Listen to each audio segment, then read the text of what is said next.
미국에 필립 얀시라고 하는 기독교 작가가 있어요. 아마 이분 글을 보면 굉장히 영성이 있습니다. 굉장히 좋은 책들을 많이 낸 그런 분이에요. 그런데 이분이 이제 책을 내기 위해서 한 8천 명 정도 인터뷰를 했다고 합니다. 8천 명을 인터뷰했다는 것은 굉장히 시간도 많이 걸리고 쉬운 작업이 아니죠. 그러면서 많은 사람들을 만나면서 어, 그 사람들 가운데에는 크게 두 부류로 이렇게 나눌 수가 있었대요. 첫째는 항상 자기 자신을 인생의 주인공으로 생각하는 사람들이었다고 합니다. 이런 생각들은 서양 사람들이 주로 가지고 있어요. 우리는 동양 사람들은 자기 자신을 잘 안 나타냅니다. 그런데 서양 사람들은 항상 자기가 주체적으로 그렇게 생각하는 경향이 있죠. 이런 사람들은 어딜 가든지 관심 받기를 좋아합니다. 나서기를 좋아하는 것이죠. 그래서 슈퍼스타처럼 그런 대접을 받고자 해요. 그래서 조금만 틈이 생기면 자기 자랑을 많이 하죠. 우리가 볼 때에는 조금 적응이 안 됩니다. 그런데 조금이라도 자랑할 거리가 있으면 굉장히 자랑을 열심히 하죠. 뿐만 아니라 아직 일어나지 않은 일들도 최대한 부풀려서 과장하는 그런 경우가 있어요. 두 번째 부류는 어떤 사람들이냐면 항상 베풀고 나누며 섬기는 삶을 살아야 한다고 생각하는 사람들이 있다는 것이죠. 이런 사람들은 많은 사람들에게 유익을 주려고 자신을 희생해서 유익을 주려고 애쓰는 사람들입니다. 그런데 그렇게 다른 사람을 위해서 자신을 희생하면 오히려 그러한 사람들이 훨씬 존경을 받는다는 것이죠. 자기 인생에 자기가 주인공인 것처럼 사는 사람들은 오히려 그렇지 못하다는 것입니다. 그렇기 때문에 우리가 사명자의 삶, 우리가 부름받은 하나님의 자녀로의 삶은 어떤 삶이냐? 누가 알아주지 않아도 지속적으로 계속해서 낮은 곳에서 헌신하는 자세가 굉장히 필요하다는 것이죠. 왜냐하면 우리가 사람을 의식하게 되면 잘 안 됩니다. 자기 자신을 희생하고 헌신하는 것이 하기 어려워요. 그리고 반복하고 지속하는 것이 결국 쉽지가 않습니다. 그런데 우리가 하나님 앞에서 산다고 그렇게 의식하고 살게 되면, 하나님 앞에서의 삶을 의식하며 살아가게 되면 그런 것들이 크게 문제가 되지 않습니다. 왜냐하면 내 삶은 하나님 앞에 살아가는 것이지 사람에게 보이기 위한 삶이 아니라는 것이죠. 예수님의 첫 번째 사역은 회당에서 가르치는 사역이었습니다. 그렇기 때문에 우리가 잘 배워야 돼요. 하나님 말씀을 잘 배워서 가르치는 사역을 해야 합니다. 사실 이것보다 더 중요한 사역이 어디 있어요? 물론 우리가 다른 일들도 중요하지만 하나님의 말씀을 가르치는 것, 제가 엊그저께 기독교 CTS인가요? TV를 보니까 조혜련, 아니 성경만 열심히 읽는 줄 알았더니 강의를 하는데 아, 굉장히 성경에 대해 해박한 지식을 가지고 있더라고요. 뭐 깊은 내용은 아니지만 성경 전반에 대해서 그렇게 아주 똑소리 나게 강의를 하는데 깜짝 놀랐습니다. 와, 저 사람 예수 믿은 지가 얼마 되지 않았는데 저 정도 방송에서 하나님 말씀을 가르칠 정도로 그렇게 얼마나 많은 고민을 했겠습니까? 얼마나 많이 공부를 했겠습니까? 저는 우리 성도들이 그랬으면 좋겠어요. 우리 새로운 성도들이 있으면 새로운 성도들이 여러분 말씀 잘 모릅니다. 또 그랬다 할지라도, 또 교회를 오래 다녔다 할지라도 성경에 대해 잘 모르는 사람들이 많이 있어요. 그럼 우리가 그동안 배운 것 정도만 우리가 그런 사람들에게 같이 가르쳐 줄 수 있다면 여러분 얼마나 유익되겠습니까? 가르치는 자신도 유익이 되고 배우는 사람에게도 큰 도움이 된다는 것이죠. 두 번째로는 예수님의 두 번째 사역은 천국 복음을 전하는 것이었죠. 여러분, 이 복음을 전하는 것보다 더 큰 축복의 통로가 있을까요? 없습니다. 우리가 뭐 몸으로도 도와주고 물질로도 도와주지만 그것보다 더 큰 축복의 통로는 복음 전하는 거예요. 여러분, 그것보다 귀한 게 어디 있습니까? 가장 귀한 것, 그 복음을 증거하는 것보다 더 큰 축복은 없다는 것이죠. 예수님의 세 번째 사역은 병을 고치고 치유하는 사역이었죠. 오늘 23절 하반절 말씀을 보니까 백성 중에 모든 병과 모든 약한 것을 고치셨다, 이렇게 말씀합니다. 인간의 질병은 두 가지로 나눌 수 있어요. 첫째는 육체적 질병이 있겠죠. 또 한 가지는 이보다 사실은 더 무서운 마음의 질병이 있습니다. 육체의 질병이든 마음의 질병이든 한번 걸리게 되면 어떻습니까? 고생합니다. 그저께 우리 권사님, 감기 걸린 권사님하고 통화를 했더니, 아유, 권사님 목소리가 완전히 죽다 살아난 그런 목소리더라고요. 사람이 그렇습니다. 사람 육체는 연약해요. 그런데 육체만 연약하냐? 그게 아닙니다. 사람의 마음도 연약해요. 그래서 우리 가운데 육적으로 영적으로 병들기 쉽다는 것이죠. 육체의 질병은 먼저 하나님이 주신 육체를 잘 관리하지 못해서 생길 경우가 있습니다. 우리가 잘 먹고 잘 쉬고 이러면 왜 병이 걸리겠어요? 그런데 우리의 삶에 인간의 지구가 무엇입니까? 그냥 놀고 먹을 수가 없어요. 땀을 흘리고 수고를 해야만 합니다. 그러기 위해서 어떻습니까? 우리의 몸은 혹사를 당하죠. 혹사 당합니다. 우리가 삶의 터전에 가서 이리 치이고 저리 치이고 누가 그거 하고 싶겠어요? 그러나 안 할 수가 없기 때문에 우리의 몸은 계속해서 혹사를 당합니다. 그뿐만이 아니죠. 우리가 우리의 몸을 방치하면, 다시 시작해서 잘 관리하지 못하면 또 우리 가운데 질병이 쉽게 찾아와요. 누가 몸을 잘 관리하고 싶지 않은 사람이 어디 있겠어요? 좋은 몸매, 또 건강한 몸매 갖고 싶죠. 그러나 그렇지가 않아요. 우리의 삶이 그렇게 여유가 있고 녹록하지가 않다는 것이죠. 두 번째로는 나쁜 환경 때문에 병들기도 하고 또 죄의 결과로 병이 오기도 합니다. 제가 요즘에 우리 산남주공 보니까 뒤에 아파트를 짓잖아요. 정말 그때는 잘 몰랐는데, 예전에는 몰랐는데 이 아파트를 지면서 비산 먼지라고 그러죠. 이게 눈으로 잘 안 보이니까 그냥 뭐 건물이 올라가나 보다. 그런데 아침에 이렇게 차에 보면요, 먼지가 예전에는 그 정도 아니었거든요. 먼지가 유리창에 빨갛게 껴 있어요. 그래서 꼭 먼지 털어기로 한 번씩 닦고 그렇게 출근을 합니다. 우리 눈에 보이지 않지만 여러분, 예전에 미세먼지라는 말 들어보셨나요? 못 들어봤어요. 우리의 환경이, 우리가 살아가는 환경이 여러분 나빠지면 나빠졌지 좋아지지 않는다는 것이죠. 사람이 점점 인구가 많아지면서 더 밀집되면서 또 우리 사회가 더 발전하면서 우리 몸에는 훨씬 더 좋지 않은 것들이 많이 발생하게 되죠. 또 이것과 상관없이 우리 성경에 나오는 어떤 소경처럼 하나님의 영광을 위해서 질병이 올 수도 있습니다. 그렇다면 우리 영혼의 질병은 어디서 올까요? 우리 영혼의 질병은 분명한 원인을 가지고 있습니다. 그것이 무엇이냐면 바로 인간의 죄와 타락으로 말미암았다는 것이죠. 우리의 영혼은 반드시 육체에 영향을 미칩니다.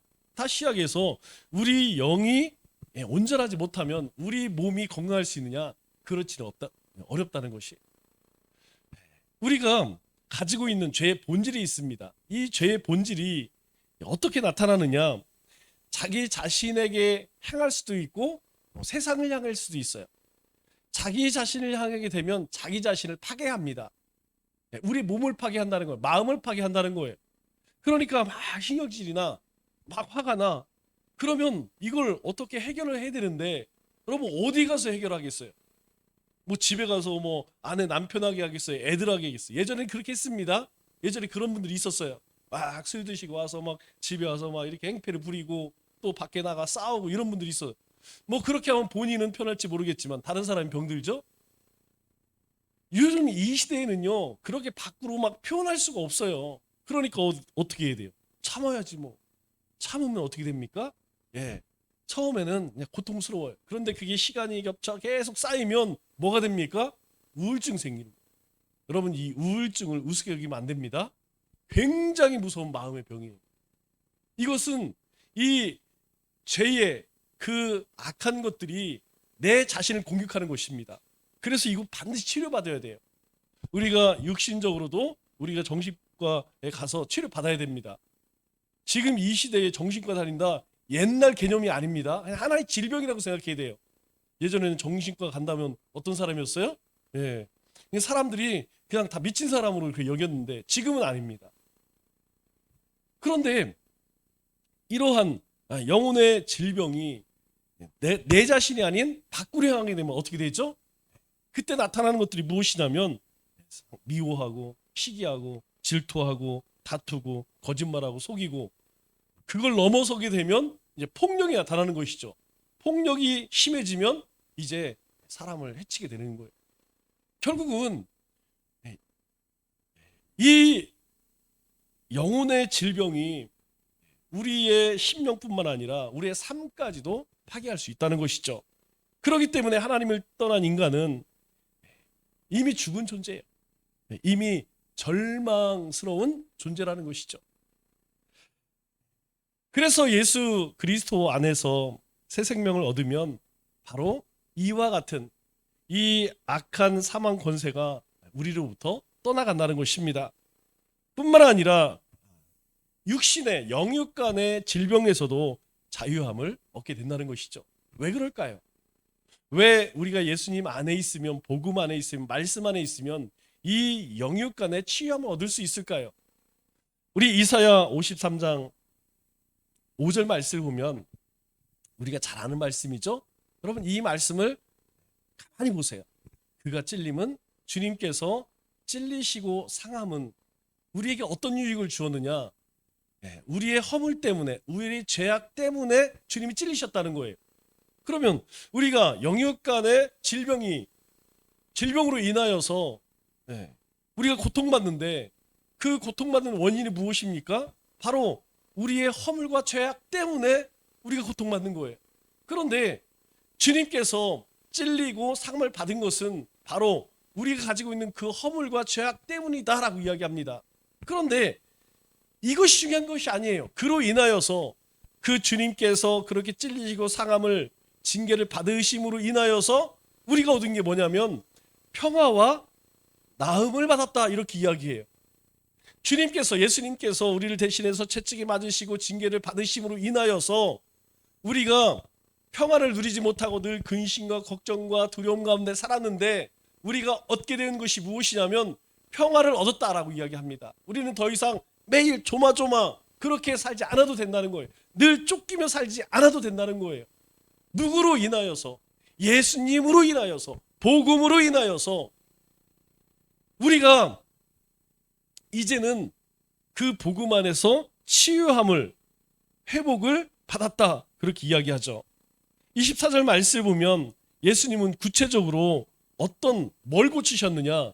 많은 사람들이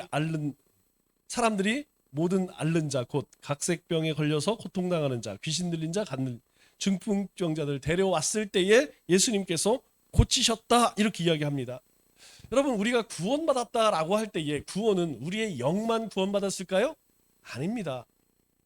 우리가 앞서서 함께 나누었던 것처럼 우리의 영이 구원을 얻었다면 이미 우리 심령은 평안함을 누릴 수 있는 존재가 되었다는 거예요. 그렇다면 우리의 몸도 회복되어질 수 있다는 것이죠. 그렇기 때문에 이 구원이라고 하는 말 안에는 치유와 회복도 내포되어 있다는 것입니다. 그러면 우리가 왜 계속해서 마음의 병이 있고 육신의 병을 떨쳐버리지 못할까? 돌이켜보면 우리가 온전히 주님의 은혜 가운데 머물지 못하다는 것이죠. 아니면 우리가 지속적으로 그 하나님의 은혜와 하나님이 부어주시는 그 생명력 가운데 살아야 되는데 그렇지 못하다는 것이죠. 하나님께서 부어주시는 그 은혜가 우리 가운데 지속적으로 우리 가운데 풍성히 머물러야 되는데 그렇지 못하고 우리의 심령이 메말라 있다는 것이죠. 그럼 어떻습니까? 먼저 찾아오는 것이 영적인 갈급함이 찾아오고, 그것이 채워지지 않을 때 어떻습니까? 바로 우리의 몸도 망가지게 되는 것이죠. 그렇기 때문에 예수님께서는 우리의 죄를 용서하시기도 하지만, 예수님께서 우리의 죄를 용서하시기도 하지만 아울러서 우리의 질병도 고쳐주신다는 거예요. 그래서 그 하나님을 뭐라고 이야기합니까? 여호와 라파라고 부릅니다. 여호와 라파. 하나님은 우리가 알다시피 여호와입니다. 엘로힘이라고 불러요. 그런데 이스라엘 백성들이 그들을 질병 가운데 고치실 때 그 하나님을 향해서 고치시는 하나님, 치료하시는 하나님, 여호와 라파, 그렇게 불러요. 여러분, 그뿐만이 아닙니다.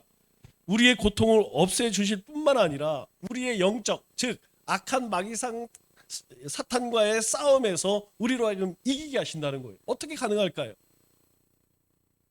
그 하나님을 뭐라고 부르냐면 여호와 삼마라고 불러요. 여호와 삼마란 뜻이 무엇입니까? 하나님이 거기에 계시다. 우리 신약 시대는 이 여호와 삼마 하나님을 임마누엘이다 이렇게 부릅니다. 하나님이 항상 거기에 계셔. 거기 어디입니까? 우리가 있는 그곳. 우리가 예배를 드리면 이곳에 주님을 함께 하세요. 우리가 가정에 있으면 가정에 함께 하십니다. 하나님은 우리를 떠나지 아니하시고 우리가 늘 함께 하신다는 거예요. 그래서 우리가 싸워야 할 모든 영적 전쟁, 악한 마귀 사탄과 세상과 온갖 더러운 것과 싸울 때에 하나님께서 우리 곁에 계셔서 우리에게 힘을 주시고 우리의 연약함을 붙들어 주신다는 것입니다. 그렇기 때문에 우리는 그 우리와 함께 하시는 하나님, 우리를 고치시는 하나님, 그 이름을 선포할 수 있어야 돼요. 여러분, 그 이름을 선포해 본 적이 얼마나 있나요? 여러분, 예수 이름으로, 나사렛 예수 이름으로 모든 악한 영들은 물러갈지어다. 여러분 선포해 보셨나요? 나사렛 예수 이름으로 모든 질병은 물러갈지어다. 여러분 선포해 보셨나요? 선포하십시오. 여러분 혹시 여러분 마음 가운데에 정말 나를 고통스럽게 했다면 여러분 그 이름을 선포하세요. 그 이름으로 여러분 물리치시기 바랍니다. 왜 그렇습니까? 그 이름에 능력이 있기 때문이에요. 예수 그리스도 그 이름에 능력이 있기 때문에 그 이름으로 선포하라 우리에게 말씀하는 거예요. 왜 그렇습니까? 주님이 그렇게 하셨어요. 주님께서 온갖 고통당하는 자, 귀신 들린 자, 간질, 중풍병자, 심지어는 죽은 자까지도 주님께서는 일어서라. 주님께서 말씀하실 때 떠나갔다는 것이죠. 우리에게 그 이름이 있다는 거예요. 그 이름을 부를 때에 우리 가운데 그 능력을 행하시겠다는 거예요. 우리는 매일 하나님의 말씀을 받아야 하지만 주님이 주시는 이 치유의 기적도 받아야 한다는 것이죠. 여러분 그렇지 않고 우리가 살아갈 수 있나요? 예수님이 병을 고쳐주심을 통해서 우리에게 몇 가지 사실을 말씀해 주고 있습니다. 그것이 무엇이냐면 바로 이 병을 고치신 예수님은 병만 고치는 분이 아니고 그분은 우리를 지으신 분이라는 거예요. 우리는 이거 잊어서는 안 됩니다. 하나님께서 우리를 지으실 때에 여러분 우리말로는 다 하나님이지만 여러분 이 삼위일체 하나님을 지칭할 때 쓰이는 말이 엘로힘이에요. 하나님께서 창조하실 때의 그 하나님은 여호와 야훼라는 말을 쓰지 않고 엘로힘이라고 씁니다. 엘로의 힘 뜻은 항상 복수로 쓰여요. 그 의미가 무엇이냐면 바로 우리를 지으신 분이 성부, 성자, 성령님께서 우리를 지으셨다는 거예요. 세상을 만드셨다는 거예요. 그렇기 때문에 우리를 위해서 십자가에 주신 그 주님은 우리 병을 고치시는 그 주님은 또한 우리를 지으신 하나님이라는 것입니다. 이게 왜 중요할까요? 만드셨기 때문에 고칠 수 있다는 거예요. 여러분 우리에게는 그렇지 않습니다. 지금까지 알려진 수많은 몇천 몇만 가지의 질병이 있지만 사람이 정복한 질병은 몇 가지나 될까요? 여러분 10%가 되지 않습니다. 그렇게 의술이 많이 발달했다고 하지만 사람이 고칠 수 있는 것은 현존하는 질병 가운데 10%도 채 되지 않는다는 거예요. 사람은 불가능하지만 주님에게도 불가능할까요? 아니라는 것입니다. 그렇기 때문에 주님 앞에 나아가야 한다는 것이죠. 그 이름으로 선포해야 한다는 거예요. 하나님이 원하시면 어떤 기적도 일으킬 수 있다고 하는 믿음을 붙들어야 한다는 거예요. 하나님께 요청하십시오. 그 요청이 무엇입니까? 기도라는 거예요. 간절한 마음을 담아서 주님께서 불쌍히 여기셔서 고치셨던 것처럼 우리도 그 이름을 붙들고 선포하고 그 주님 앞에 요청해야 한다는 것입니다. 둘째로, 주님은요, 예수님은 우리를 불쌍히 여기세요. 여러분, 사람은 그렇지 않습니다. 사람은요, 우리가 알잖아요. 우리의 마음이 얼마나 간사한지. 여러분, 나에게 조금만 잘해보세요.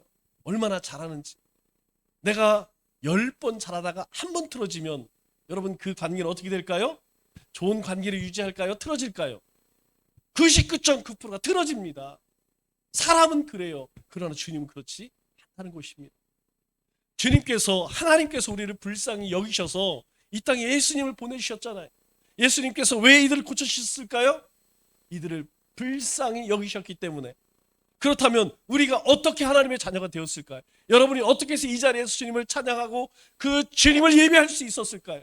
예, 우리를 불쌍히 여기셨기 때문에. 우리 자신을, 우리 한 사람 한 사람을 예수님께서 불쌍히 여기셨기 때문에 우리에게 찾아오셨고 우리의 마음을 여셨고 우리를 자녀 삼아주셨다는 사실이에요. 세 번째로는 이 우리의 연약함을 고치심으로 인하여서 우리로 하여금 하나님의 나라를 소망케 하셨다는 것입니다. 여러분, 이 땅에서는 우리가 아무리 주님을 의지하고 주님의 일을 선포한다 할지라도 여러분, 이 질병, 영육간의 질병으로부터 완전히 자유함을 얻기는 어렵습니다. 왜 그래요? 우리 주변에 우리를 질병에 걸리게 하는 수많은 요소들을 우리가 다 이겨낼 수가 없다는 것이에요. 주님께서 우리에게 평화를 주셨습니다. 치유를 주셨어요. 그런데 그것을 계속 유지할 힘이 우리에게 있나요? 그런 환경이 주어지나요? 아니라는 것이죠. 그래서 우리에게 그런 것이 없는, 어떤 질병도 없는 하나님의 나라를 소망케 하신다는 거예요. 여러분, 우리가 많이 듣는 말들이 있죠. 그런데 절반은 거짓말이고 절반은 참말이에요. 우리 연세를 들으실수록 어르신들이 빨리 가야지. 여러분, 50%는 거짓말입니다. 조금 더 살고 싶은 마음이 있어요. 그런데 한편으로는 또 빨리 가고 싶어요. 왜 그럴까요? 너무 힘드니까. 여러분, 내 발로 걸어 다니고 내 손으로 먹을 때에는 더 살고 싶어요. 그런데 이제 내 힘으로 화장실도 못 가. 내 힘으로도 음식을 내 입으로 넣을 수가 없을 만큼 그렇게 힘겨운 상황이 되면 모든 사람들은 모든 그리스도인들은 하나님의 나라를 소망하게 됩니다. 왜요? 지금 너무 고통스럽기 때문에. 많은 사람들은 이 예수님의 사역을 보고 감동을 받고 병고침을 받고 배부름을 얻었습니다. 그렇다면 궁금해요. 그 사람들이 전부 다 구원을 얻었을까요? 그렇게 예수님을 보았던, 예수님을 만났던 모든 무리, 모든 군중들이 구원함을 받았을까요? 우리 25절 말씀을 보니까 이렇게 이야기하죠. 수많은 무리가 따랐는데 그 사람들이 어떤 사람들이냐면 갈릴리, 아시죠? 갈릴리 주변에 있는 사람들, 데가볼리는 갈릴리 건너편입니다. 예루살렘, 유대, 그리고 요단강 건너편, 요단강 건너편은 어디죠? 모압 땅이죠. 그곳에서 많은 사람들이 따르렀어요. 그런데 그 사람들이 왜 왔을까요? 24절 말씀을 보니까 이렇게 이야기합니다. 그의 소문이 온 수리아에 퍼진지라. 여러분, 어디까지 퍼졌다는 거예요? 예수님께서는 분명 경계선이죠. 이스라엘과 저 시리아의 경계선, 그곳 사역했을 때 그 소문이 어디에까지 퍼졌느냐? 이방 땅 수리아에까지 퍼졌어. 그래서 데가볼리에서도 요단강 건너편에서도 오게 되었어요. 예수님의 소문이 인근 사방의 이방 땅까지도 그렇게 소문이 났다는 것이죠. 자, 그렇다면 우리 궁금해요. 뭐가 궁금하냐? 이 사람들이 말씀이 좋아서 왔을까요? 아니면 병을 고치러 왔을까요? 아니면 구경을 왔을까요? 여러분, 이스라엘 백성들이라면 조금 이해가 되는데 저 수리아 사람들, 데가볼리 사람들, 저 요단 건너편의 모압 사람들, 그들이 과연 말씀이 좋아서 천국 복음이 좋아서 왔을까요? 성경은 우리에게 계속해서 말씀하는 것이 무엇이냐면 주님이 가시는 곳마다 수많은 무리들이 따랐다라고 이야기합니다. 그런데 그 무리 가운데서 예수님을 만난 사람들은 아주 극소수예요. 그 주님의 역사하심을, 하나님의 아들이심을 경험한 사람들은 불과 한두 명밖에 되지 않는다는 것이죠. 그런데 그들이 어떻게 왔습니까? 그의 소문, 예수님의 소문을 듣고 달려왔다는 거예요. 예루살렘에서, 유대에서, 갈릴리에서, 저 스리아에서 어떻게 해요? 소문 듣고 왔다는 거예요. 소문 듣고. 그런데 우리가 분명히 알아야 할 것은, 여러분, 소문은 하나의 허상이고 환상에 불과하다는 사실을 분명히 기억해야 합니다. 자, 어느 병원이 유명하다. 여러분, 내가 경험해야지. 소문이 무슨 필요가 있겠어요? 어느 사람이 잘 됐대. 어떤 사람이 하나님의 주님의 열심히 해서 잘 됐대. 부흥했대. 여러분, 그런 소문이 있어요. 여러분, 내가 경험해야지 무슨 소용이 있겠어요? 소문은 나에게 능력을 줄 수 있을까요? 여러분, 없습니다. 오늘 이 많은 소문을 듣고 온 사람들, 오늘은 주님이 저 예수라는 사람이 무슨 일을 할까? 오늘 어떤 신기한 기적을 일으킬까? 그 소문 듣고 온 사람들은 예수님의 능력을 경험했느냐? 그렇지 않다는 것이죠. 소문은 우리에게 어떤 능력도 줄 수 없습니다. 내가 경험해야, 내가 주님을 경험해야 되고 주님의 말씀을 경험해야 되고 복음을 경험할 수 있어야 된다는 거예요. 그럴 때 우리 가운데에 치유와 회복의 역사가 일어난다는 것입니다. 또 하나 조심할 게 있어요. 무엇이냐면, 내용은 별것 없는데 소문만 크게 나면 여러분 그것을 진짜 두려워해야 돼요. 여러분, 이런 걸 뭐라고 이야기합니까? 과대평가라고 이야기합니다. 과소평가는 괜찮습니다. 우리가 소문보다 더 좋다, 이건 좋은 거예요. 저 사람 별 볼일 없는 사람인지 알았는데 만나서 이렇게 경험해 보니까 대단한 사람이네. 그러면 이렇게 높임 받을 수 있어요. 그런데 소문에는 대단한 사람이야, 막상 만나보니까 별게 없네. 우리는요, 하나님의 백성인 우리는 소문의 인기에 말려서는 안 된다는 것이에요. 사람들의 평가에 너무 연연해서는 안 된다는 것입니다. 수많은 사람들이 우리에게 박수를 쳐준다 할지라도 그것은 우리의 자신의 것이 아님을 우리는 분명히 알아야 돼요. 누구의 것입니까? 하나님의 것이에요. 나된 것은 하나님의 은혜로 되었다는 거예요. 말씀을 맺겠습니다. 수적으로 사람이 많은 것보다 온전히 헌신된 한 사람이 필요합니다. 소문난 잔치에 먹을 것이 없다는 말처럼 우리가 본질을 잊고 사는지, 본질을 잊고 살지 않는지 우리는 돌아볼 수 있어야 돼요. 예수님을 진정으로 영접했다면 예수님의 가르침을 겸손히 받아야 합니다. 왜 그럴까요? 그렇지 않으면 교만해져요. 세상 말로 이야기하면 사람이 희건방져요. 남은 3일도 주님이 주신 삶 속에서 말씀을 가르치고 또 천국 복음을 전하고 병들고 지친 우리 이웃들에게 예수님의 사랑과 자비를 증거하는 우리 믿음의 권속들 다 되시기를 주님의 이름으로 축원합니다.